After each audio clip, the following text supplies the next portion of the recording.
बिस्मिल्लाहिर्रहमानिर्रहीम। प्रोग्राम ज़ंजीर अदल के साथ मैं हूं शादाब रियाज और मेरे साथ मौजूद हैं एडवोकेट फैज़ुल्लाह खान नियाज़ी साहब।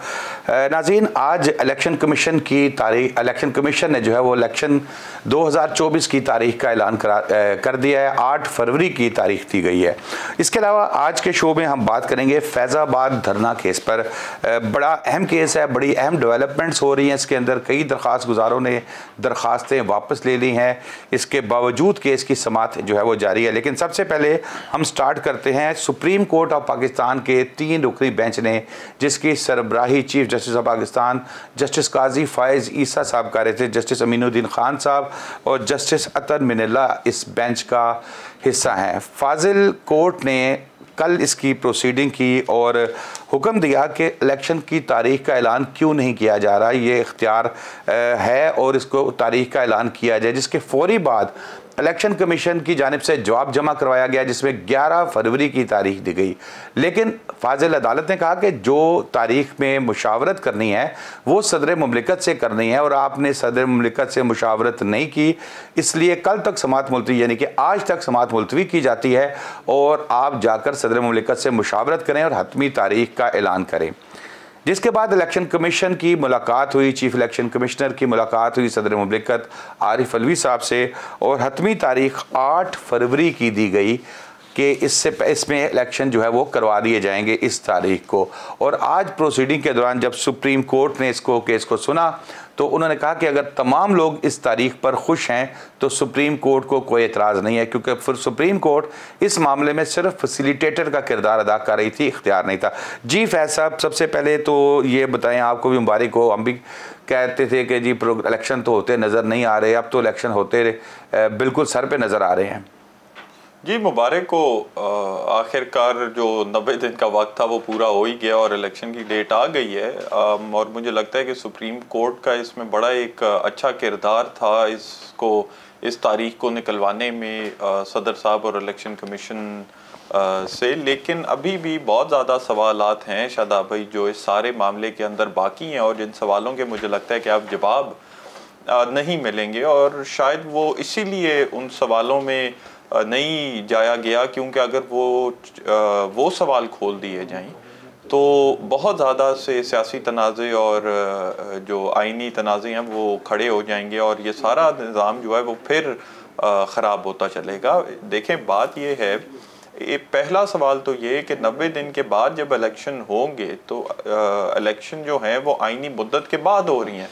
अब अगर इलेक्शन आइनी मुद्दत के बाद हो रहे हैं तो उनके जो जिम्मेदार हैं, जो चीफ जस्टिस ऑफ पाकिस्तान साहब के रिमार्क्स में भी आया कि सदर मुमलिकत ने अपनी आइनी जिम्मेदारी पूरी नहीं की, साथ साथ इलेक्शन कमीशन का जो किरदार रहा, क्या जो वो सारे लोग हैं जिनका बहुत एक बड़ा हाथ है इस सारे अमल में, इस इलेक्शन को डिले करने में, ये आइनी मुद्दत से आगे चले जाने में, क्या उनके ऊपर किसी किस्म के रेप्रिकॉशंस नहीं होंगे? क्या सदर मुमलिकत को इस बात पर ही जो है वो रिज़ाइन नहीं कर देना चाहिए? क्या चीफ इलेक्शन कमिश्नर को रिज़ाइन नहीं कर देना चाहिए? ये बहुत ज़्यादा ज़रूरी सवाल थे। लेकिन फैज़, अगर हम ये रिज़ाइंस के चक्कर में पड़े तो वो फिर बाज़ुबाने शायर के फिर बात निकलेगी तो दूर तक जाएगी। मैं यही आपसे बात, ये मैंने शुरू में भी यही कहा कि शायद इसलिए इन सवालात में नहीं जाया गया, क्योंकि अगर चला जाया जाता तो फिर ये बहुत ज़्यादा मसले खड़े हो जाते। लेकिन इसकी अच्छी बात यह है कि प्रैक्टिकली अब मुल्क आगे चल रहा है, इलेक्शंस की तरफ जा रहा है। लेकिन इसकी दूसरी साइड भी एक है शादाब भाई, और वो ये है कि जिसने तारीख जब पढ़ी जाएगी ये सारे इलेक्शन के मामलात की कि किस तरह आइनी मुद्दत से इलेक्शन आगे किए गए, तो तारीख के अंदर ये नहीं दिखाया जाएगा कि किस तरह उन सारे लोगों को सज़ा दी गई या उनके ऊपर किसी किस्म के रेप्रिकॉशंस या कॉन्सिक्वेंसेस थे भी सही या नहीं। और ये एक बहुत बड़ी बात है कि कल को ये मिसाल फिर ना सामने आ जाए कि इलेक्शन इस मुल्क के अंदर आइनी मुद्दत से आगे ले जाओ, आइन के कुछ जो शिक्के हैं उनकी खिलाफ वर्जी कर दो तो किसी किस्म की कोई जो है वो रेप्रिकॉशंस या कोई सज़ा या कोई कॉन्सिक्वेंसेस नहीं होते। ये एक बहुत डेंजरस बड़ी ख़तरनाक मिसाल थी जो सेट हो गई है। लेकिन फिर भी खुशगवार बात ये है और कांग्रेचुलेशंस की बात यही है। अच्छा फैज़, ये मुझे बताएं कि सिर्फ एक और जो दूसरी बात थी मैं वो भी अपना फिर आपके सामने कर दूं कि दूसरा ये है कि जो मुद्दत है जो केयर टेकर गवर्नमेंट की, वो मुद्दत तो 90 दिन की है, क्योंकि इलेक्शन 90 दिन में होनी है। तो क्या मुद्दत आइन के अंदर ये तस्लीम की जाती है कि इलेक्शन डिले भी हो जाए तो बग़ैर किसी एक्सटेंशन के, बग़ैर किसी दस्तावेज़ के, किसी इजाज़त, किसी हुक्मनामे के, जो आपकी केयर टेकर हुकूमत है वो उसी तरह कंटिन्यू करती जाएगी या नहीं? या कुछ जो है ये केयर टेकर हुकूमत की मुद्दत के ऊपर जो सवालात उठे थे, इन सवालात को देखना भी ज़रूरी था। ये बहुत ज़रूरी सवाल है। आजकल आपकी जो केयर टेकर हुकूमत है वो नाम की केयर टेकर हुकूमत है, वरना वो उनके एक्शंस और उनकी हरकतें और उनकी पॉलिसीज ऐसी हैं जैसे वो मुंतखब हुकूमत हो। तो ये बड़ी ज़रूरी थी और मुझे सुप्रीम कोर्ट ऑफ पाकिस्तान को चाहिए था कि कम से कम केयर टेकर हुकूमत की जो एक्शंस हैं उनके ऊपर कोई ऑब्जर्वेशन या कोई चीज़ देकर और उनको रेन इन करते कि आप इस तरह जिस तरह के इक़दाम आप कर रही हैं, जो आपके एक्शंस हैं, जो पॉलिसीज़ हैं, वो आप नहीं कर सकते and act like a caretaker government that you are. लेकिन वो भी बात छोड़, तो ये दो सवाल बड़े ज़रूरी जो सवाल या पहलू कहीं इनको, ये बहुत ज़रूरी था कि इसको देखा जाए और ये नहीं देखा गया। और ये मुझे डर है कि कल को जब तारीख पढ़ी जाएगी इस सारी की, तो इसकी मिसाल इस्तेमाल करके फिर कल को इलेक्शंस जो हैं उनको ऊपर नीचे और केयर टेकर हुकूमत तो फैस क्या ये मुमकिन है कि जब इसकी डिटेल जजमेंट आए इसकी और उसमें ये जो पॉइंट्स आप डिस्कस कर रहे हैं, इन पॉइंट्स के ऊपर बता दिया जाए कि भाई इस तरीके से, बिल्कुल आप ठीक कह रहे हैं, क्योंकि अगर इसको ना इस मौके पे टोका गया तो फिर तो फ्यूचर में तो ये सिस्टम एक प्रेसिडेंट सेट हो जाएगा। बिल्कुल, एब्सोल्युटली। अब देखिए, मेरी दुआ है कि सुप्रीम कोर्ट इसको टच अपॉन कर ले, लेकिन जिस तरह सुप्रीम कोर्ट के अंदर जो ये हियरिंग्स पे कार्रवाई हुई है, लगता नहीं है, क्योंकि अगर होता तो सुप्रीम कोर्ट वकला से इस पे भी दलीलें जो है वो बुलवा लेती, दलीलें सुन लेती, अपने सवाल रख देती, उनके जवाब सुन लेती, लेकिन ये नहीं किया गया। तो मुझे शक पड़ रहा है कि शायद इसके अंदर सुप्रीम कोर्ट ना जाए और इस हद तक सुप्रीम कोर्ट के हुक्मनामे में कोई चीज़ ना आए। अच्छा, ये क्या सुप्रीम कोर्ट की रिस्पॉन्सिबिलिटी होगी कि अगर बर वक्त इलेक्शन नहीं करवाए जाते, अगर मिसाल के तौर पे सुप्रीम कोर्ट से रुजू ना किया हुआ था इलेक्शन के लिए, तो फिर ये किसकी जिम्मेदारी थी कि 90 दिन में इलेक्शन कराए, और अगर पूरे नहीं होते तो फिर वो जो भी तरीक़ाकार वज़ा होना था वो करते? ये इलेक्शन कमीशन, सदर पाकिस्तान, सुप्रीम कोर्ट, पार्लियामान, सियासी जमातें, ये पूरा जो आपका डेमोक्रेटिक स्ट्रक्चर है वो सारा का सारा जमहूरी स्ट्रक्चर ने ये काम करना था। शदाबी, ये किसी एक इदारे की या एक इंसान की गलती या एक यही मैं पूछना चाह रहा हूँ कि मतलब ये सुप्रीम कोर्ट की रिस्पांसिबिलिटी तो नहीं है। देखिए, सुप्रीम कोर्ट क्या इलेक्शन कमीशन की रिस्पांसिबिलिटी है या प्रेसिडेंट साहब की है? वायलेशन होगी आइन की, जहां आइन के खिलाफ कोई काम होगा, कोई ऐसा इकदाम होगा, तो फिर तो सुप्रीम कोर्ट की जिम्मेदारी है। और मैं ये कह रहा हूँ कि एक बात, इस सुप्रीम कोर्ट की सारी कार्रवाई और इस हुक्म की हद तक मैं कहूँगा कि जो एक चीज़ जो काबिल तारीफ है वो ये है कि सुप्रीम कोर्ट ने जिस तरह अपने आप को कंडक्ट किया, और सुप्रीम कोर्ट ने एक बड़े गैर मुतनाज़ा, एक बड़े अनबायस तरीके से जो है वो इस सारे को लेकर चली और कंसेंसस जो है वो कंसेंसस बनवाया, और उसके बाद जो है वो तारीख सामने आई। पहले भी आप और मैं सुप्रीम कोर्ट की तारीख के अंदर रीसेंट पास में हमने इस चीज़ पर किया कि सुप्रीम कोर्ट मुतनाज़ा केसेस सुनते हुए खुद मुतनाज़ा हो जाती थी, लेकिन इस दफ़ा ये बात काबिल तारीफ़ है कि जिस तरह सुप्रीम कोर्ट ने ये सारा लेकर चली और जिस तरह सुप्रीम कोर्ट ने इसकी कंक्लूजन की है वो काबिल तारीफ़ बात है। और मुझे लगता है वो आजकल जितने वॉलेटाइल सिचुएशन आपकी है, इससे बेहतर शायद नहीं चला जा सकता। अच्छा, अब सदर मुमलिकत को ने तो अपनी जिम्मेदारी पूरी की, क्योंकि उनका तो मुशावरत का अमल था। इलेक्शन कमीशन को ख़त भी लिखा, जो सुप्रीम कोर्ट ने अपनी जजमेंट में भी आज जो मुख्तसर फैसला सुनाया गया है उसमें उसका जिक्र किया है। ख़त में सियासी जमातों से मुशावरत की हिदायत भी की गई थी इलेक्शन कमीशन को, फिर अदलिया से रहनुमाई लेने की बात भी की गई थी, फिर आइन की पाबंदी लाजमी है, इंतखाबात की तारीख का ऐलान ना करना जो है वो मुल्क को नुकसान पहुँच सकता है। सदर मुमलिकत ने क्या इलेक्शन कमीशन को ख़त लिख के अपनी जिम्मेदारी पूरी कर ली, या सदर मुमलिकत इससे अगला स्टेप भी को ले सकते थे इलेक्शन कमीशन के मुतालिक? अभी इस पे तो मुझे लगता है हमारे पास ऑलरेडी सुप्रीम कोर्ट का ऑर्डर और पंजाब और KPK के इलेक्शनों का एक फैसला है ना, कि सुप्रीम कोर्ट ने कहा था कि सदर जो है वो इलेक्शन की डेट अनाउंस करें। और दूसरी बात यह है कि सदर पाकिस्तान ने इलेक्शन कमीशन को तो कहा कि सुप्रीम कोर्ट से मुशावरत करें। क्या सदर पाकिस्तान खुद नहीं लिख सकते सुप्रीम कोर्ट ऑफ पाकिस्तान को?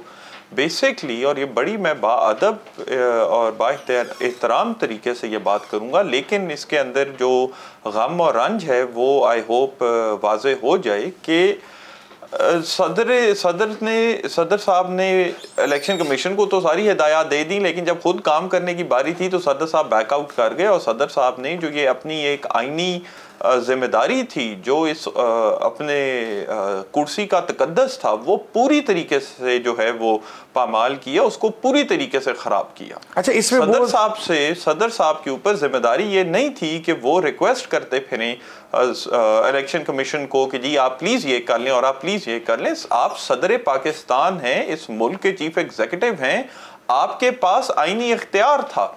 You are the supervising authority of the democracy in this country। और आपने किया ये कि आपने वो पूरी तरीके से अपनी जिम्मेदारी जो है वो ख़राब की और पूरी तरीके से जो है वो अपनी कुर्सी की का तकद्दस पामाल किया। सदर पाकिस्तान ख़त लिख कर ये नहीं कह सकते कि जी अब मेरी तो जिम्मेदारी पूरी होगी और मैं बरियो जमाऊँ। ये ऐसी बिल्कुल बात नहीं है। ये जब तारीख पढ़ी जाएगी तो ये देखा जाएगा और तारीख में पढ़ाया जाएगा कि शायद ही पाकिस्तान की तारीख के अंदर इतने कमज़ोर सदर पाकिस्तान मुंतखब थे। अगर आपसे अपनी आईनी जिम्मेदारी पूरी नहीं हो रही थी, आप रिज़ाइन करते और आप कुर्सी छोड़ देते कि मैं नहीं पूरी कर सकता, मैं छोड़ रहा हूँ ये कुर्सी और मैं घर जा रहा हूँ, आप कुर्सी पे भी बैठे। आपने बेर मिनिमम करते रहे, ख़त लिखे और उसके बाद कहा जी मेरी जिम्मेदारी पूरी, अब मुझे कोई क्वेश्चन ना करे। ऐसे नहीं होता। अच्छा, इसमें फिर वो जो असम्बलियाँ जो तहरीक इंसाफ के ख़िलाफ़ जब उनकी हुकूमत थी, तहरीक अदम एतमाद भी आई थी, उसका भी जिक्र हुआ। और इसमें जो जब नो कॉन्फिडेंस मूव आ जाए तो उसके बाद असम्बलियाँ तहलील नहीं की जा सकती, लेकिन उस वक्त सदर मुमलिकत ने फौरी तौर पर उस पर दस्तखत कर दिए थे। मैं वही बात कर रहा हूँ ना, क्योंकि उस वक्त सदर पाकिस्तान जो हैं वो सदर पाकिस्तान की तरह एक्ट नहीं कर रहे थे, वो PTI के एक नुमाइंदे की तरह एक्ट कर रहे थे। और यही बात सुप्रीम कोर्ट ने भी शायद नोट की है। उस वक्त एक बिल्कुल ही एक इलीगल ऑर्डर जो स्पीकर नेशनल असेंबली ने किया, और बिल्कुल ही इलीगल ऑर्डर के आर्टिकल 5 की बेसिस के ऊपर आपने जो है वो खारिज कर दी, नो कॉन्फिडेंस का मोशन खारिज कर दिया। और साथ ही आधे से पौने घंटे के अंदर आपने इलेक्शंस तहलील करके और जो है वो मुल्क में कहा कि इलेक्शन कराएं। तो अब आपकी वो जल्दबाजी क्यों नहीं थी, वो प्रोएक्टिवनेस क्यों नहीं थी? वो मैं यही बात कर रहा हूँ कि सदर पाकिस्तान ने बेशक अपना टेन्योर बहुत अच्छा गुजारा हो और बहुत पाकीज़गी और शाइस्तगी से गुजारा हो, लेकिन अब सदर पाकिस्तान बिल्कुल अपनी जो टेन्योर का एंड है उसके ऊपर अपनी सारी की सारी जो जिम्मेदारी हैं वो पूरी तरीके से आइन की खिलाफ वर्जी और कानून की खिलाफ वर्जी करके अपना टेन्योर। अच्छा, सुप्रीम कोर्ट ने यह भी कहा दरमियान में कि अगर सदर मुमलिकत को हम बुलाते हैं, नोटिस करते हैं, तो क्या वो अपनी जो इम्यूनिटी की पावर है वो यूज़ कर सकते हैं? वो पीछे हो जाएंगे वहाँ से? मैं वो तो है, आइन देती है, आइन ये देता है कि सदर पाकिस्तान के ऊपर आप डायरेक्ट जो है वो नहीं कर सकते केस, या सुप्रीम कोर्ट नहीं बुला सकती। और वो अच्छा था, वो भी बड़ा अच्छा एक इक़दाम था सुप्रीम कोर्ट का कि सुप्रीम कोर्ट ने जो भी काम किया आईनी हदूद में रह कर किया, ना कर आइन को अपने हिसाब से इंटरप्रेट किया जिस तरह पहले होता रहे। तो वो बहुत, ये तो बात बिल्कुल दुरुस्त थी। जो आइन में है उसकी इज्जत करनी चाहिए, आइन की इज्जत हमारी सरांखों पे होनी चाहिए। अच्छा, अब एक 3 कॉपीज़ कराई गई हैं इसकी, जजमेंट की भी और सारा, और फिर उसमें ये एक सुप्रीम कोर्ट ने असल कापी अपने पास रखी है और उन्होंने कहा कि जिससे हम किसी को हिलने नहीं देंगे। तो क्या ऐसा कोई इम्कान है, कोई ऐसा चांस है कि फिर कोई उज़र पेश कर दिया जाए? मुझे नहीं लगता। एंड आइन की हदूद में रहते हुए कोई ऐसी गुंजाइश नहीं बची। आइन के हदूद में रहते हुए तो इलेक्शन 90 दिन से आगे जाने की गुंजाइश कोई नहीं थी। लेकिन बात यह है कि अब जो ये आ गया है फैसला और अब इलेक्शंस की डेट आ गई है फरवरी की, अब इसके बाद सुप्रीम कोर्ट के जो हुक्म है इसकी खिलाफ वर्जी का मुझे चांस नहीं नज़र आता। और उसकी वजह यह है, एक कि ये जो डेट है ये कंसेंसस से डेट डाली गई है, तो ये अब कंसेंसस टूटता हुआ नज़र नहीं आता। दूसरी वजह ये है, और मैं बड़े बाइज़्ज़त और काबिल बड़े एहतराम से ये बात करूँगा कि पिछली जो सुप्रीम कोर्ट थी वो शायद मेरी नज़र में was a weaker supreme court compare to this one. इसका पता है कि हमारे जो चीफ जस्टिस पाकिस्तान साहब हैं अब, वो अगर एक असूल पर या एक प्रिंसिपल पर उन्होंने स्टैंड ले लिया तो वो फिर नहीं देखेंगे सजा किसको दे रहा हूँ और कब दे रहा हूँ। तो मुझे लगता है कि अब इस हुक्म की खिलाफ वर्जी या इस डेट की खिलाफ वर्जी सुप्रीम कोर्ट की इजाज़त हो जाए, कोई ऐसा मामलात खड़े हो जाए जिसमें सुप्रीम कोर्ट खुद इजाज़त दे दे, वो अलहदा बात है, लेकिन वरना नहीं नजर आती। बिल्कुल ठीक है फैजुल्ला, ब्रेक लेते हैं तो फिर उसके बाद अभी जो आपने आखिरी कलमात अदा किए हैं उस पर से मुतालिक की बात करते हैं। फैज़ाबाद धरना केस, उसकी भी समाअत हुई थी और उसमें भी बड़े इंपॉर्टेंट रिमार्क्स जो है वो सामने आए थे। ब्रेक के बाद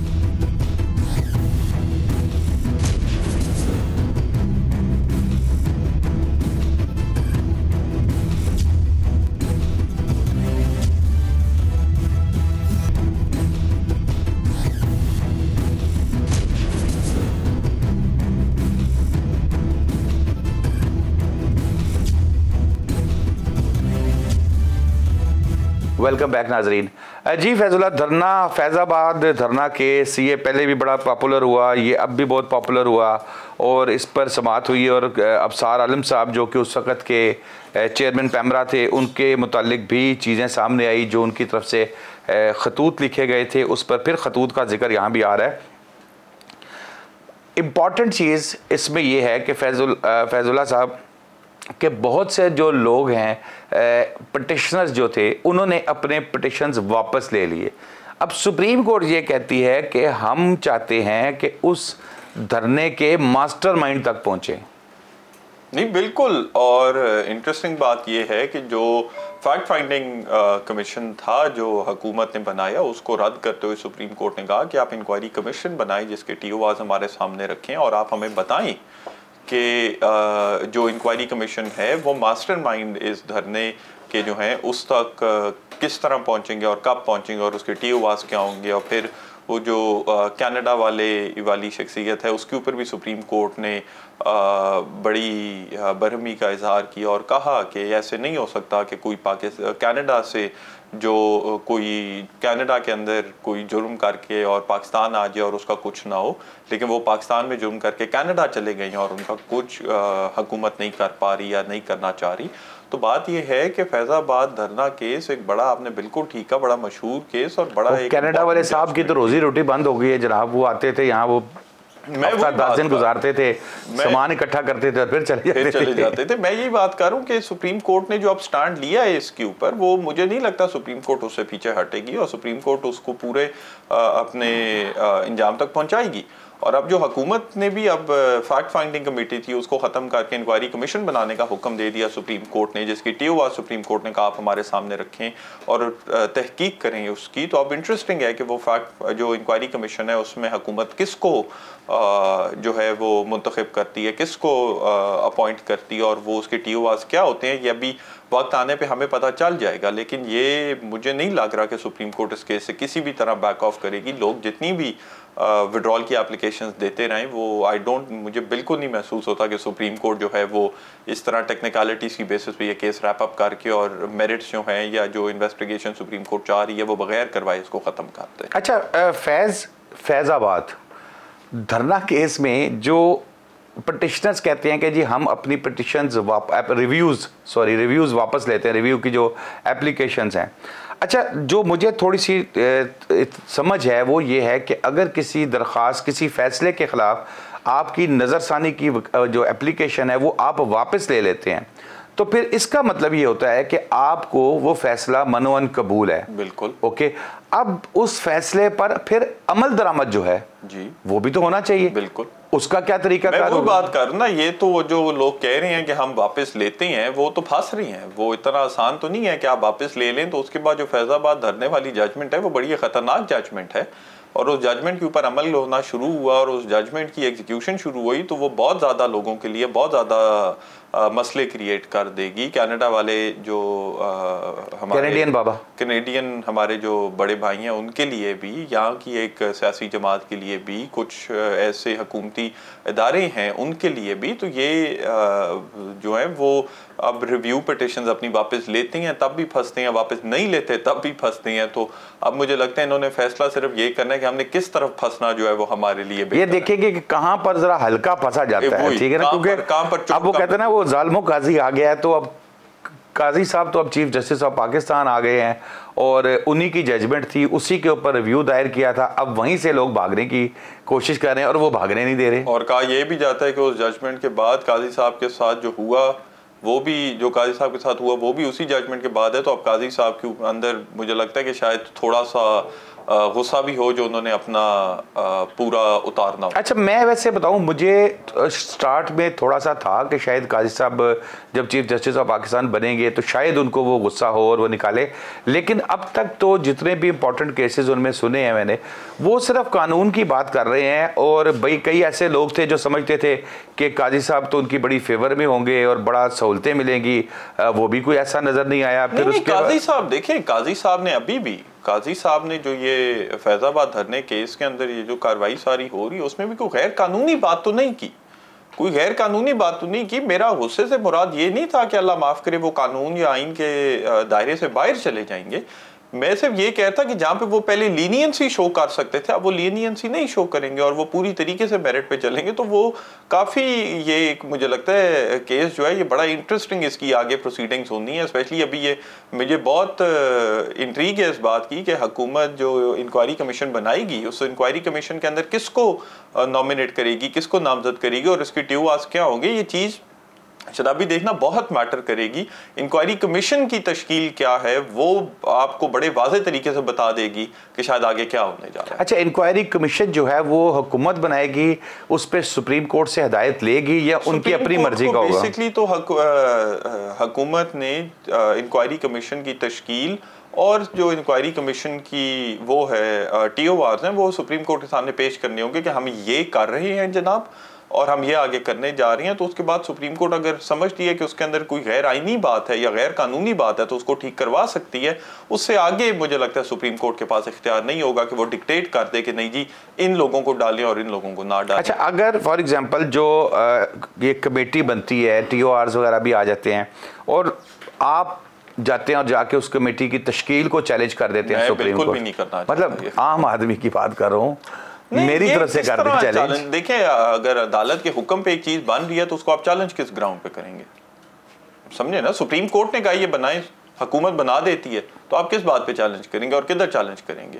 वो तो चैलेंज नीचे हाई कोर्ट तो जा ही नहीं सकता, वो चैलेंज जाएगा डायरेक्ट सुप्रीम कोर्ट में। वही कह रहा हूँ कि सुप्रीम कोर्ट में ही आए और सुप्रीम कोर्ट में कहें भाई ये जो इस कमेटी के अंदर या इस कमीशन के अंदर फलां साहब को रखा गया है, इनका माजी ठीक नहीं है, इनका मुस्तकबिल ठीक नहीं है, फॉर जो भी सो चीजें होती हैं। मुझे बिल्कुल भी नहीं लगता कि इस तरह का किसी किस्म का चैलेंज आएगा और अगर आप भी किया तो उस चैलेंज को एंटरटेन ही नहीं किया जाएगा। ये एक सुप्रीम कोर्ट और हुकूमत के बीच का मुकालमा है।